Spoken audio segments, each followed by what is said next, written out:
Hey everyone, my name is Tim Tognacci, and in this video I'm going to show you how I made this quick and easy template jig for routing out perfectly fitting door hinges. Everything was put together with a few scraps of plywood that I had laying around the shop and some hardware that I picked up for a couple bucks at my local home improvement store. Stay tuned.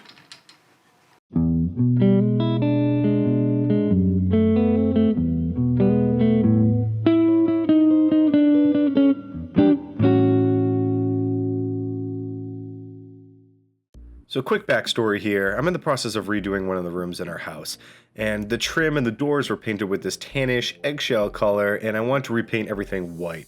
So after a few painting mishaps, I ended up just buying 3 new pre-primed doors, 1 for the bathroom and 2 for the closet.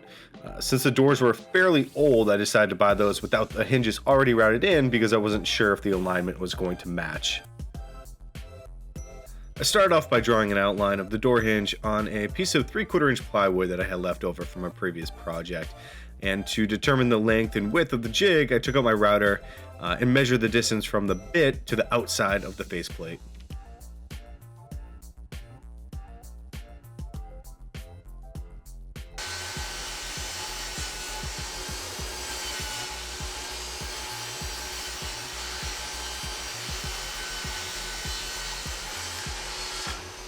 The next step here is to cut a spot for the door hinge, and this is going to act as the template for the router. You can do this 2 different ways. I'm going to use my CNC, but I'm also going to show you how you can use a jigsaw to cut this out and just sand it up to the line for reference there. So depending upon the tools that you have in your shop, you can definitely get it done. I'm just going to use the CNC because that's what I have, and it's going to be a little bit more precise. So.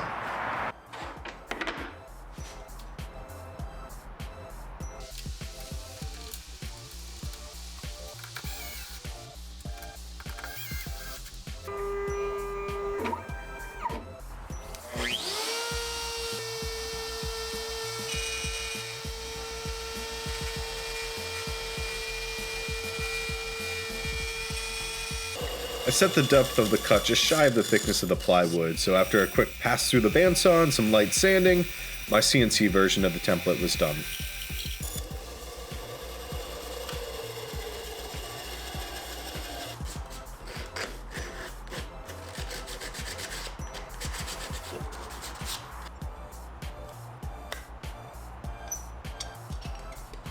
In this non-CNC version of the template, I start off by drawing an outline of the door hinge, followed by a cut with a bandsaw and some heavy sanding until the hinge fit just right.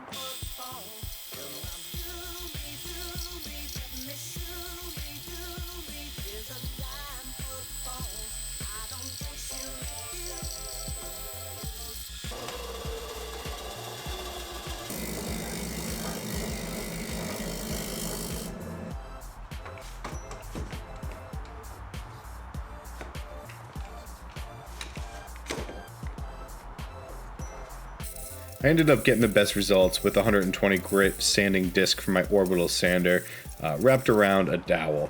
It worked great for those rounded corners.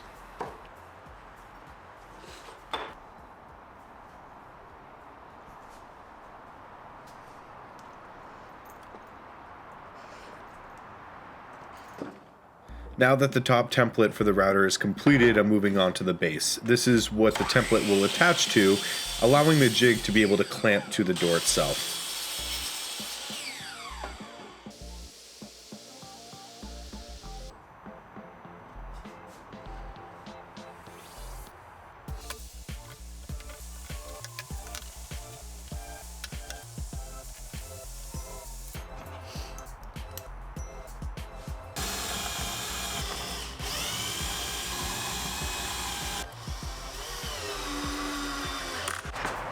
There's one last thing that I need to do. So I have the 2 pieces, it's almost done. So the idea here is that this part in the backing here will go up against the door, and this is what you'll do to clamp it on. And then this part, the template for the router, will sit on top. So based upon how far the hinge is going to be in the side here, I want to make this thing be able to move back and forth for slight adjustments based upon the door that you're replacing. So I'm going to drill some holes on either side here and get some hardware with some nuts and bolts. so you can slightly move it based upon your specific need. I'm attaching the two pieces together with some double-sided tape. Then I'll bring it over to the drill press to drill out some holes on either side of the jig. To be honest, I was doing this on the fly and ended up using a chisel to clean up the holes. If I were to do this again, I'd take some time and set up a fence on my drill press to remove more of the waste with some additional punches.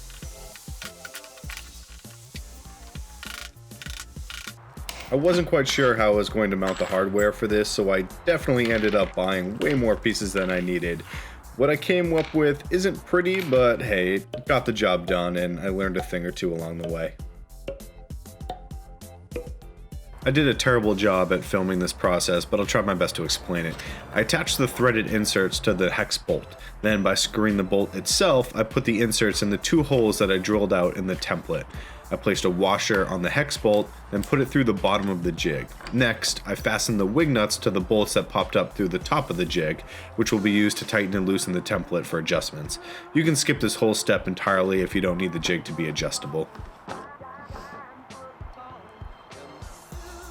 So we ran into a little bit of a problem, but it can be easily fixed here. So the issue that I'm running into is that the plywood that I use is 3/4 inch, but the bit that I have is a little bit longer. So for how much that I need the depth to be on the router for the cut, it actually is not going to be able to reference the plywood for the bearing that's on top. So I need to add another support on top of it, just to make the piece a little bit thicker for the template itself. But good thing that we cut off this second piece here, so I'm gonna go ahead and trim off the sides a little bit, glue it, and then just use some brad nails to attach it on top just to make the template piece a little bit thicker for the router.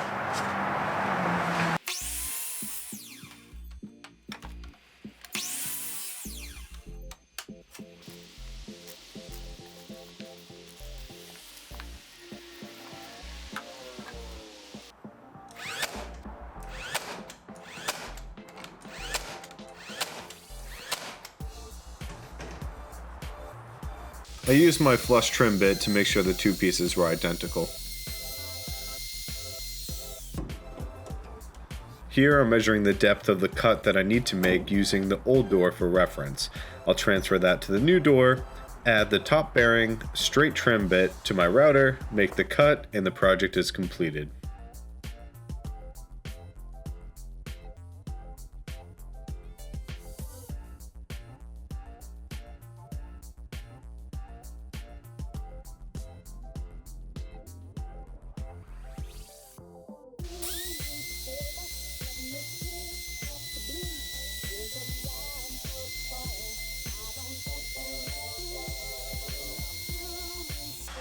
Thanks everyone for watching. If you enjoyed the video, go ahead and give it a thumbs up.